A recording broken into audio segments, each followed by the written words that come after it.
오늘 10분 메시지 59강 나갑니다. 얼마 전에 하나님 이름에 담겨진 의미라는 그 메시지를 올렸는데요. 그 메시지를 보시고 어떤 분이 그 여호와 이름과 예수 이름에 대해서 좀 더 그 설명을 듣고 싶다고 요청을 해오셨어요. 그래서 오늘 10분 메시지에서 좀 다뤄보겠습니다. 오늘 이 메시지는 여러분들 역시 이런 질문을 받았을 때 어떻게 설명해 줄 것인가, 이런 답을 준다는 마음을 가지고 개인화하는 시간이 되길 바랍니다. 자, 요거 여호와 이름 설명 들어가기 전에요. 제가 현장에서 사역하면서 가장 많이 그 질문했던 것이 있어요. 그것이 뭐냐면요. 당신은 하나님 이름을 뭐라고 알고 있습니까? 이렇게 질문하면 대부분이 거의 다 여호와라고 대답을 해요. 그렇다면 기독교인들조차도 자신들이 기도하고 맨 마지막에 예수 그리스도 이름으로 기도합니다 라는 그 의미를 전혀 모르고 있다는 것이죠. 그러니까 당연히 기도해놓고도 확신이 없는 그런 그 현상을 봅니다. 자, 우리가 여호와라고 했을 때 이 여호와 이름, 하나님의 이름은요, 사실 인간과 관계된 이름이 아니라고 봐야 돼요. 즉 하나님에게만 속한 이름, 하나님만 가지고 있는 이름, 하나님 자신만의 이름, 이렇게 봐야 됩니다. 우리가 신약에서도 하나님과 함께 가질 수 있는 공유된 속성, 또 하나님과 함께 가질 수 없는 비공유적 속성, 이런 것들도 이렇게 공부를 해요. 그래서 우리가 여호와 하나님이라고 했을 때 구약에는 계속 여호와 증인들은 7,000몇 번 써있기 때문에 하나님의 이름이 여호와다 이렇게 말하는데, 당연히 하나님 이름 여호와 맞죠. 하나님 이름이 아니라고 하는 게 아니죠. 그렇지만 우리가 부를 수 있는 이름은 관계된 이름, 부르는 이름은 아니다. 그거를 좀 엄밀히 좀 구분을 해야 될 필요가 있어요. 자, 일단 하나님 했을 때 히브리어로 엘이라고 해요. 자, 이 엘은 위엄과 권위를 표현한 이름입니다. 자, 창세기 1장에 세상을 창조하시면서 창세기 1장에는 하나님 이렇게 기록되어 있죠. 거기에 여호와란 그 이름이 기록되어 있질 않아요. 그것은 왜 그러냐면요.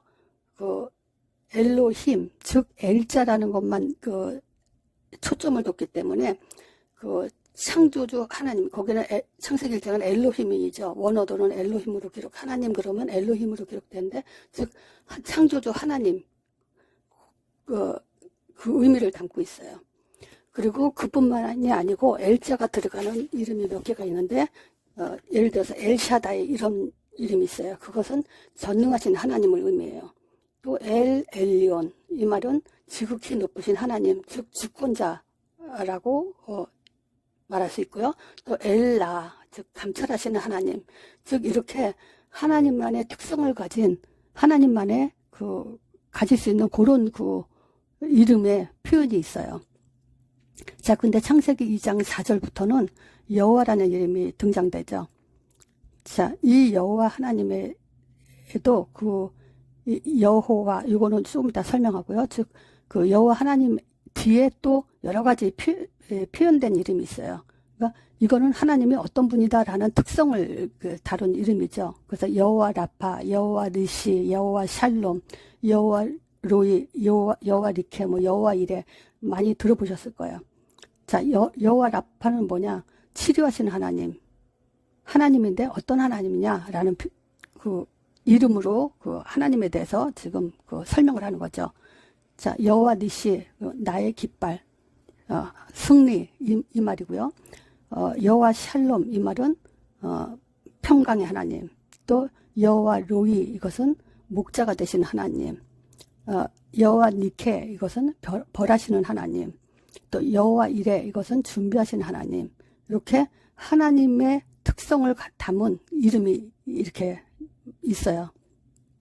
자, 그러면 여호와라고 했을 때 다시 말씀드리면요, 하나님에게만 속한 이름, 즉 하나님 영역에만 속한 이름이에요. 그러니까 인간이 부를 수 있는 이름이 아니에요. 자, 일단 여호와란 말은 어떤 의미냐? 스스로 계신 분. 즉, 요한복음 8장 58절에 보면 예수님이 그래요. 내가 있느니라. 이거는 하나님에게만 해당되는 그 표현이에요. 자, 여호와 스스로 계신 분 이 뜻이고요. 또 출애굽기 3장 14절에는 그 언약의 하나님이죠. 나는 아브라함의 하나님, 이삭의 하나님, 야곱의 하나님 여호와라고 해라. 이렇게 출애굽기 3장 14절, 15절에 이제 그 하나님의 이름이 여호와라고 이제 말씀하시면서 언약의 하나님임을 드러내셨죠. 그러니까 언약의 하나님이란 말은 약속을 주시고 이루시는 하나님이다 이 얘기예요. 자, 스스로 계신 분, 또 약속을 주시고 이루시는 하나님. 이 여호와 하나님은 보이지 않아요. 그래서 요한복음 5장 24절에는 하나님은 영이시니 그래요. 그래서 이 보이지 않는 하나님은 인간과 관계하실 때 언약, 즉 말씀으로 관계를 하세요. 그러면 성경 66권이 다 하나님 말씀인데 어떤 말씀이냐? 창세기 3장 15절을 중심으로 하는 말씀입니다. 그래서 창세기 3장 15절, 즉 여자의 후손, 곧 하나님의 아들, 요 약속을 주시고 요 약속을 잡은 사람들에게 하나님은 모든 관계를 하시죠. 자, 이 아들에 대해서 구약에는 그 방주로 표현하기도 하고요. 즉 양의 피로 말씀하시기도 하고 언약궤, 성막, 세 절기를 통해서 성경의 모든 그림자는 뭐냐? 이런 것들은 뭐냐? 아들에 대한 그림자예요. 이걸 가지고 계속 하나님은 인간과 관계를 하셨어요.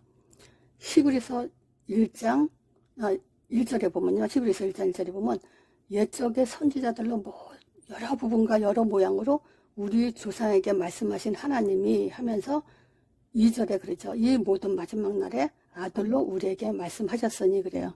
그러니까 하나님은 아들로 말씀하신다 이 얘기예요. 근데 마지막 날뿐만이 아니에요. 처음부터 하나님은 아들로 말씀하셨어요. 그러니까 구약에도요. 예수 믿고 구원받는 거예요. 그 여호와 하나님 믿는다고 구원받는 게 아니에요. 양의 피로 예배를 드려도 그 양은 곧 오실 하나님, 예수 그리스도, 하나님의 아들, 요거를 알고 양의 피를 드리는 사람과 그냥 양의 피를 드리는 사람하고는 달라요. 양은 뭘 얘기하냐? 이거를 아는 사람들이 즉 언약을 잡았다라고 할 수 있어요. 아무리 양 잡아서 피 흘려서도 그 양의 오실 메시아, 즉 하나님의 아들, 이거 의미를 모르고 양 잡는 것은요, 그거는 언약 밖에 놓치고 예배를 드리는 거죠. 자, 그래서 다시 하나님은 이 아들로 우리에게 말씀하신다. 그러니까 아들을 가지고 그 아들의 언약을 잡은 사람이 여호와 하나님을 불렀을 때 만나주시는 거예요. 그때 비로소 그 여호와 하나님은 나의 치료하시는 하나님이고 나의 승리가 되는 하나님이고 나의 평강이 되는 하나님이고 나의 목자가 되는 하나님이 되는 거예요. 그것이 없다면 아무리 치료고 깃발이고 평강이고 목자가 되고 나를 위해 준비하시는 하나님이라도 그거는 하나님께만 속성이 되는 것이지 나하고는 아무 상관이 없다 이거예요. 자, 디모데전서 2장 5절에도 보면요.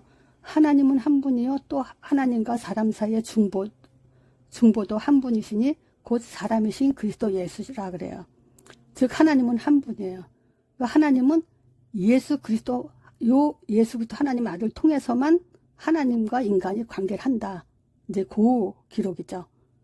요한일서 5장 10절에는 좀 더 설명을 자세히 했죠.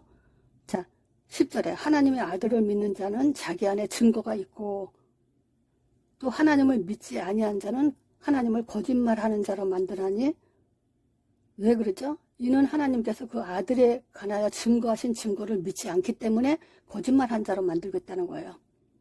그래서 또 증거는 이것이니 우리에게 영생을 주신 것과 이 생명이 그 아들 안에 있는 그것이다 그랬어요. 아들인 자에게 생명이고 아들이 없는 자에게 생명이 옵니다. 여호와 하나님이 우리에게 인간과 관계할 때 우리를 만나줄 때 목적은 뭐냐면 영생을 주기 위한 거예요. 하나님 안에 여호와 하나님 안에 들어오게 하기 위한 것이 목적이에요. 그 여호와 하나님이 영생을 주시기 위해서 증거를 줬다는 거예요. 그 증거가 언약이고 말씀이고 하나님의 아들이라는 거예요. 이거를 놓치고는 하나님, 여호와 하나님과 우리는 관계가 없어요. 그렇다면 여호와 하나님과의 관계는 증거, 하나님의 아들, 요거예요. 그래서 요한복음 17장 11절 12절 보면요, 내게 주신 아버지의 이름으로, 예수님이 그러셨죠. 내게 주신 아버지의 이름으로. 그럼 예수 이름은 하나님의 이름이다, 이 얘기예요. 그래서 예수 이름 부를 때 우리는 여호와 하나님과 관계가 돼 있다, 이 얘기예요. 그렇지 않으면 예수 없이는요, 여호와 하나님은 우리와 상관이 없어요. 자, 이 예수 이름의 뜻이 두 가지가 있죠. 마태복음 1장 21절. 아들을 낳으리니 그 이름을 예수라 하라. 이는 그가 자기 백성을 저희 죄에서 구원할 자심이라. 그래서 예수 이름은 구원자. 또 마태복음 1장 23절에는 처녀가 잉태 아들을 낳으리니 그 이름은 임마누엘이라 하라. 하나님이 나와 함께하는 방법이 바로 예수 이름이라는 거예요. 자, 또 요한복음 14장 26절에 보면 보혜사 곧 아버지께서 내 이름으로 보내실 성령 그랬어요. 그러면 이 예수 이름으로 보내실 성령은 내게 내주하시고 인도하시고 역사하시는 거예요. 즉 예수 이름이 내주고 예수 이름이 인도하고 예수 이름이 성령 역사하는 이름이다, 이 얘기죠. 자, 정리하자면요, 여호와 이름은 인간이 호칭, 부를 그런 이름이 아니다. 여호와 이름은 하나님의 목적, 계획, 뜻은 예수 이름에 있다는 거예요. 이게 말씀이에요. 그래서 예수 이름을 거꾸로 반대로 뒤집어서 예수 이름을 가지고 있어야 그 여호와 하나님이 나와 이제 함께 하게 된다는 거죠. 그래서 예수 이름, 즉 요걸 가지고 또 다른 말로 언약 잡았다, 이 얘기예요. 예수 이름 모르고는 아무리 언약 잡았다 얘기해도 그거는 말장난이지, 그 예수 이름 모르고는 언약 잡았다가 아니죠. 그러니까 그 제가 그 전도 사역을 하면서 실제 현장에서 사역하는 사람조차도 내가 하나님의 이름이 뭐냐고 물어보면요, 그 여호와라고 대답하더라고요. 그러면 이 사람은 사역하면서 언약 잡아란 말을 무진장 많이 한 사람이에요. 언약 잡아야 된다. 근데 예수를 모르고 언약 잡아라가 뭡니까? 그거는 말장난에 불과하죠.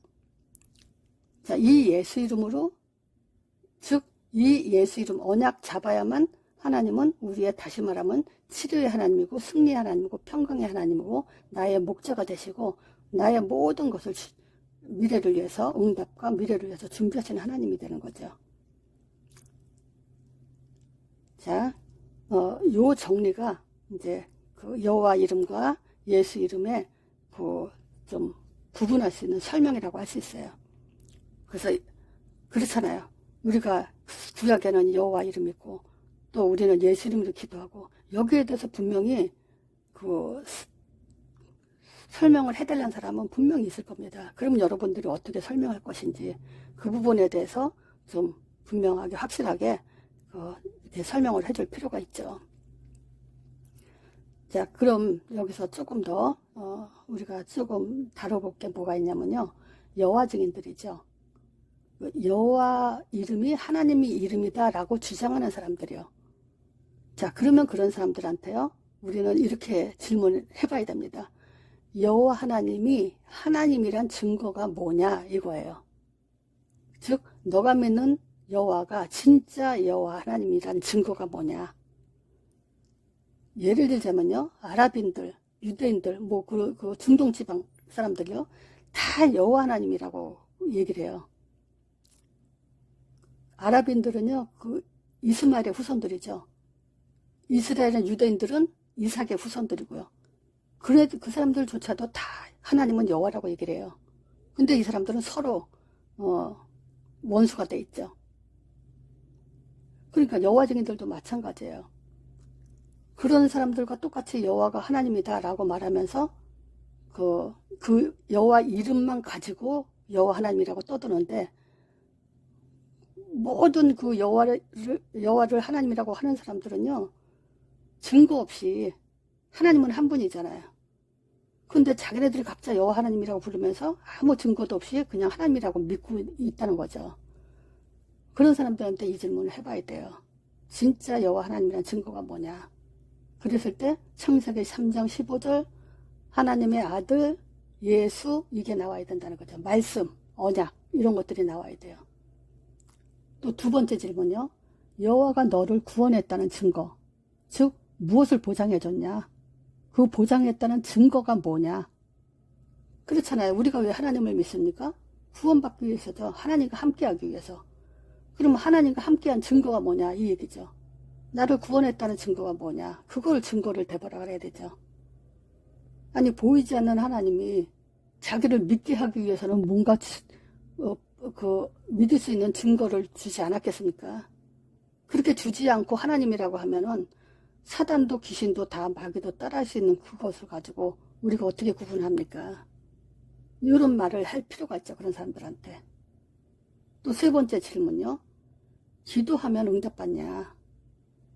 네 여호와 하나님한테 기도하면 그 여호와 하나님이 너에게 응답을 했는데 그러면 너희가 받은 응답과 다른 모든 종교가 받는 응답 그거 똑같지 않냐.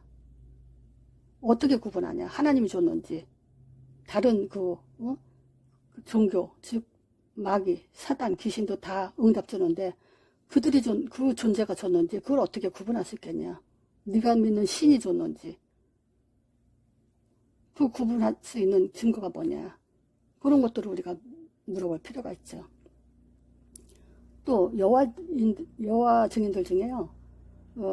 예수가 하나님의 아들하고 인정을 합니다. 그리고 예수 하나님의 아들 예수 구원자라고 말하는 사람들이 있어요. 근데 사실상 이 사람들이 신성은 부정하고 있거든요. 그럴 때 질문 두 가지로 하면 돼요. 첫 번째 질문이 뭐냐. 하나님 아들이라는 의미가 뭐냐. 그 아들이라는 의미가 뭔지 무슨 말인지 아냐. 낱말 뜻도 모르고 있죠. 이 사람들은. 하나님 아들이라는 의미는 하나님 자가 들어갔잖아요. 그러니까 하나님이시고 또 아들이시다 이 말이에요. 그러니까 하나님의 아들이라고 말하면서 신성을 부정하는 것은요. 낱말 뜻을 모르는 어부성설이요. 지금 의미도 모른단 말이에요. 굉장히 무식한 거죠. 지금 이게. 그리고요. 신성은 부정하면서 예수가 구원자라고 한다면 인성을 가지고 구원했단 말이잖아요. 그러면 인간이 구원할 수 있다. 인간이 구원자다라고 말하는 것이거든요. 이거는 구원은 오직 하나님에게만 있는데 이렇게 말하는 것은요. 하나님을 모독하는 죄죠. 인간도 구원할 수 있다. 이 말이니까. 굉장히 큰 위험한 그 무식한 사람들이죠. 이런 사람들은. 자 그래서 10분 메시지라 좀 길어졌는데요. 정리만 잘 마음에 담고 또 이것을 개인화하는데 좀 힘 쓰신다면 하나님의 많은 문들을 앞으로 붙여질 거라고 저는 믿습니다.